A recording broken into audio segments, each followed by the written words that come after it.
Skip here. We are just a few days away from states, and I want to put together a video for you. It's going to be a little bit long, so you got to bear with me on this one.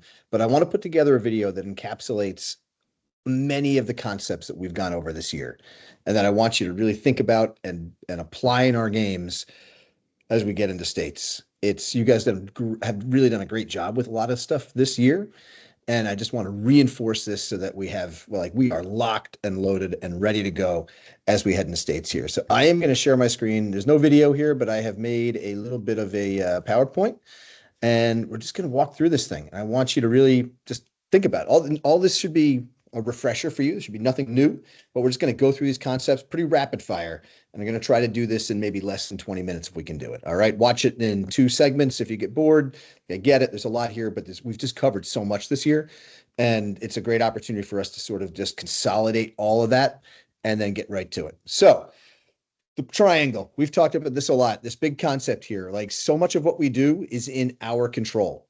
The stuff that we can't control, the puck luck, the reffing, the ice being bad, a bad bounce, good goalie, doesn't matter. We can't control that. But what we can bring to the table is the effort, the hard work, the execution, right? If we bring everything we've got, we play with that grit and the passion and that drive, that's table stakes, but it gets us a lot of the way there. And then it's how you layer in how you play. What are our decisions? Where are we going with the puck? What's my intentionality? Where am I moving the puck? How am I thinking the game? And when you do those things, you bring the effort, you bring the execution. The other stuff, most of the time, doesn't matter. You can overcome bad reffing. You can overcome getting goalied if you do those other things. And you know what? If you do everything and we still lose, so be it, right? You did everything right, and sometimes you just get goalied or there's a bad bounce. So that's the thing you really want to focus on is just control what you can control. All right, concepts. We're in the defensive zone. You guys have seen this a million times before. Box and one. You see how the Rangers here have 4 players in the box, and then you got your center providing extra layers. So at this point, you've got layers wherever the puck is. You should always have 3 places they've got to go through in order to get to the net, right? You've got your goalie, actually really 4. You've got your defenseman, you've got your center. If the puck's up top, you've got your wing, then you've got your center, then you've got a defenseman, you've got a goalie. Where we get in trouble, where a lot of teams get in trouble, is when the structure breaks down. The defenseman gets too low in the corner. The center ends up being in the neutral zone. And now we're scrambly. All right. So as long as you stay in that compact structure, we're usually in pretty good shape. Next, blocking shots, right? There's a right way and a wrong way to do it. You see over here, this guy's blocking PK Subban's shot. He's squaring up. He's in the shooting lane. He's got his shin pads. He's got all his protections in front of him. This puck's not going to get to the net. Next over here, Dan Girardi, same deal. He's in front. He's got his pads facing the shot, and he's covering a lot of the area where the puck can go. This is how we don't want to do this, right? As soon as you start turning your back, you can't see where the puck is. There's no protection back there. You're probably going to get hurt, right? But the key thing is we want to be in those shooting lanes. We want to prevent those shots from even taking place. And if they do, we want to block them, send them to the corner, maybe even get ourselves a little rebound, not a rebound, a little breakaway. All right. Centers, low and slow. We've talked about this before. Look how low the center is. Defenseman has the puck in the corner. He's got a quick little passing option, and away he goes. So he's below the hash marks. Look at this target. He's given a good target to get a pass. He's probably yelling for the puck as well. We're going to get to this later on, but look at triangles here. You've got a triangle boop, this way, and you've got a triangle this way as well. But this is the key concept here. That center has got to be low on the breakout. Stick with a good target. What happens here, and it's a video, but what happens is there's a quick little outlet pass, and now Chicago comes out of the zone. So low and slow for the centers, boys, all right? Next, triangles. This is what I was talking about. Triangles in the offensive zone. Look at this is Vegas on the power play against Utah. Eichel's got the puck. He's got options now. He can go down low. If they commit, then he can go across. If this wing comes down too low, you actually have a broader triangle, but that's not the one that we're focused on here. This play actually starts with Eichel, goes down to the corner. This player actually pops out. They get a pass. They shoot and score. Triangles take place all over the ice. Here's a triangle in the defensive zone. Here's Pittsburgh against Chicago. Pittsburgh's got the puck. We've got options here. He can go cross ice or bank it behind the net. What ultimately happens is he ends up hitting this guy with the pass, and Malkin's actually coming down. He becomes another option. But again, these triangles, which we have to work to find.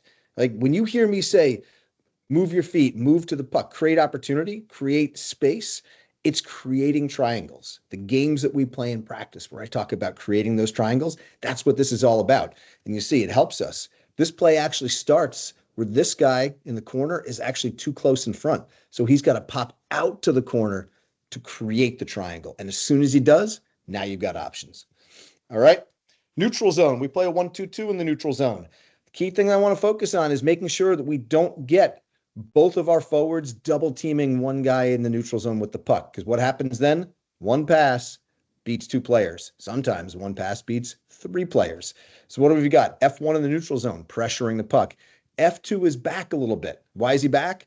Because when F1 forces the turnover here, F2 is there to stop it. And F3 is high because he can now, if this guy tries to go cross ice, he's in a position to intercept that pass. So again, we want to attack in the neutral zone in layers. We don't want to have two or three people chasing the puck because, again, one pass can beat all three of you. All right, we're on the back check. We want to seal off from the middle. You see over here, I think this is the Kings. This player's over here. He's sealing him off. He's got nowhere to go. And what that enables the defense to do is to gap up and engage this guy before he even gets to the red line, cause a turnover, cause an icing, right? When we start trying to do drive-bys or we take too wide a lane, instead of coming angling like this, we just come straight up the ice. Now we're giving him the middle. We want to deny the middle of the ice, seal him off towards the boards, and allow the D to gap up. Cool. All right. Next concept. We're making progress, boys. We're like 7 minutes in. Like I said, I'm going to try to get you out of here within 20. Remember, when we're regrouping in the neutral zone, or really in any part of the ice, defensive zone, offensive zone, many times the space, the open ice is actually going to be behind you.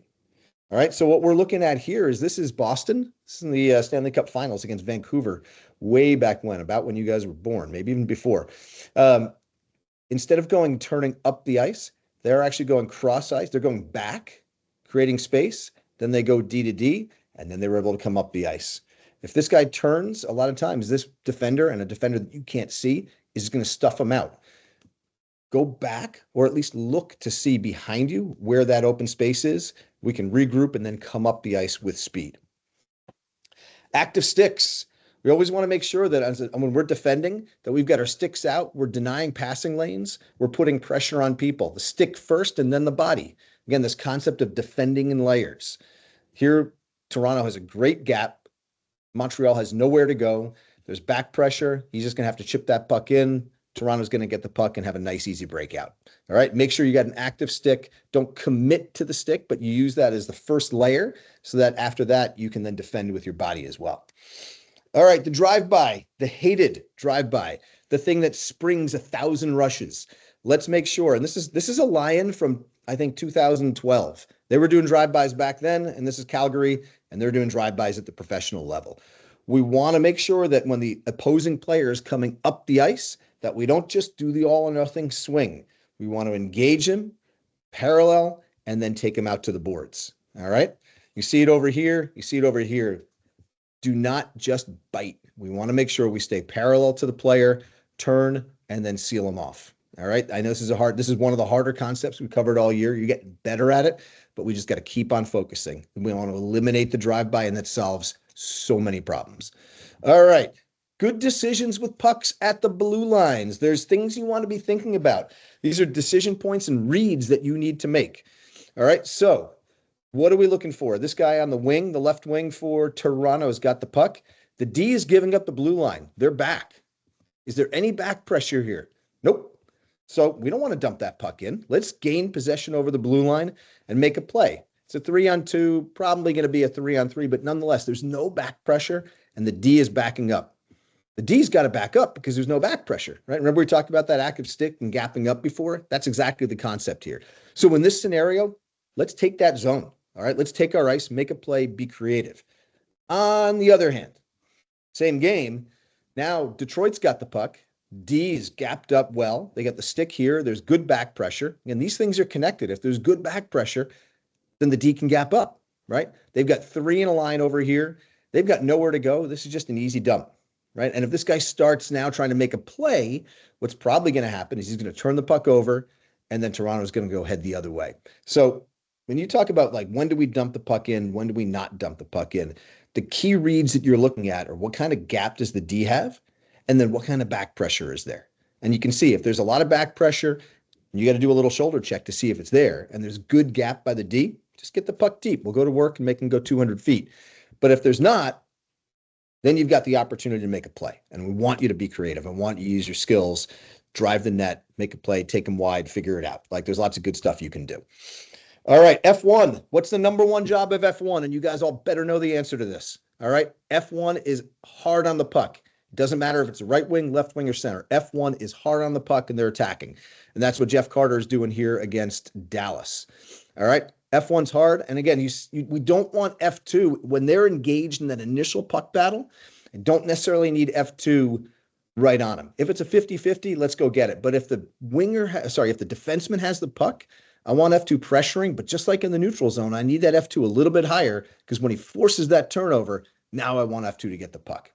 All right. But once again, like when we're at our best, F1 is just a maniac. They've got to be like a dog on a bone going after that thing. Offensive zone, third man high. We get in trouble when we get three men low, right? You got the Winnipeg here has double teaming the puck. They're pressuring. F3, he wants to drop low. He wants to drop low, but he doesn't because you know what happens? When he drops low, all of a sudden St. Louis gets the puck. Boop, they pop it out. 3-on-2 going the other way. We got to wait. He's in a position where if they get the puck, he can then make a play and present himself as a target. But if St. Louis gets the puck, now he's back. It's a 3-on-2. No, it's not a 3-on-2. It's a 3-on-3. If they ring the puck up the boards like this, with him being back like this, the D can pinch as well. So this enables us to get really good pinches and aggressive pinches, which is what I want. If the forward is low and we've got three forwards behind the goal line, our D can't really pinch. They're neutered. They'd have to stay back at the blue line waiting. So that F3 helps offensively, but it also helps defensively. All right. Again, you guys have done a pretty good job with this, but it's easy to forget in the heat of the moment that we need to have that F3 high with puck support, but also enabling our D to pinch. A few more here. We're getting close. Low to high in the offensive zone. Here's BU challenging against BC. They've got the puck over here. You see how we can go low to high? Same deal as I was talking about before. A lot of times the opportunity is behind you. The only thing I want is just you got to confirm that puck is going to make it to the D, because if we just whip it blindly to the D, a lot of times that turns into a turnover. So we want to make sure this creates so much opportunity. D, call for it. We go low to high, funnel pucks to the net, and then we can also go east to west in the offensive zone as well. But we'll get to that in a minute. I got a whole section around east and west.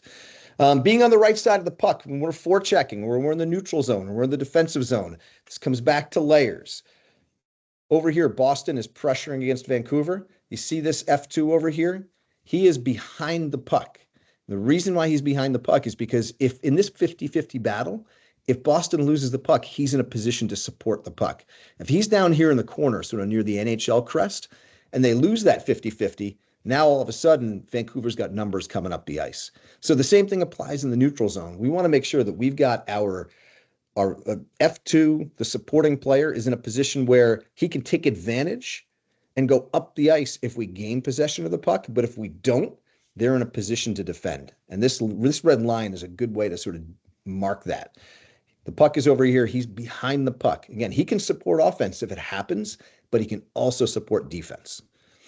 All right, east to west. We talked about north-south, moving the puck low to high in the offensive zone. We can go east-west in three different zones. Offensive zone here, Carolina spots the opportunity. Instead of trying to shoot through two people, they go cross ice, and now they're going to get a clean scoring opportunity. So east-west in the offensive zone.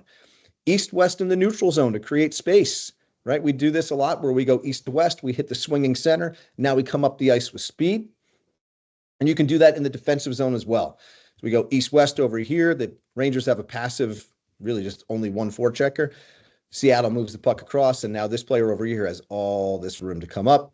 He can come across, hit him. They've got all sorts of room. No reason to just jam the puck up the strong side. Let's create the space where it exists. Low to high, east to west in the offensive, neutral, and defensive zones. All right, almost done. I promise I'm going to get you out of here in 20 minutes or less. Wings, when we're in our defensive zone, we don't want to drop down too low. This game is from, I don't know, like the Czech League, Division 2. I'm not sure.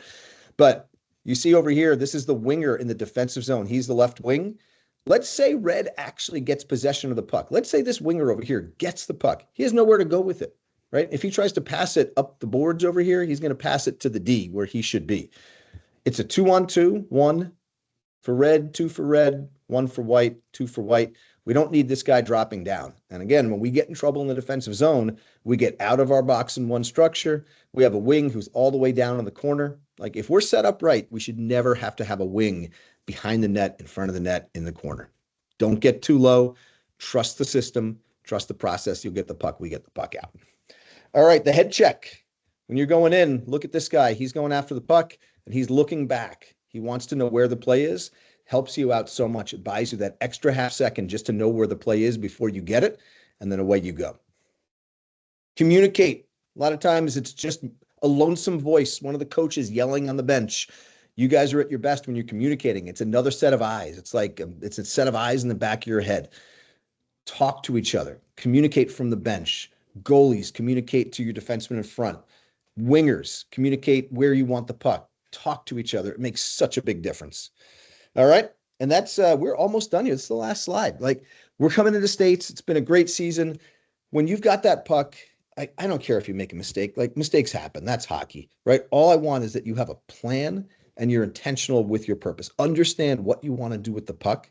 And if it doesn't work out, it doesn't work out. But don't just whip the puck blindly. Like this point, at the end of this whole season, you got to know that when you have the puck, you need to know what you want to do with it.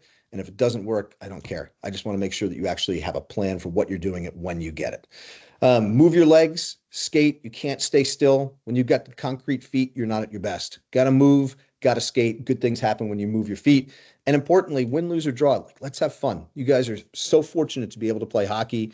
Your parents support you in this. Coaches support you. Like hockey's an awesome game that hopefully you're going to play for the rest of your life. So just have fun when you're out there and appreciate the moment. All right. That is it. I promised you just 18 or 20 minutes, and that's exactly what we did. We will see you at the rink. Again, if you need to watch this in a couple chunks, you can certainly do it. Any questions, obviously, let me know, and we'll talk to you soon. Go Lions.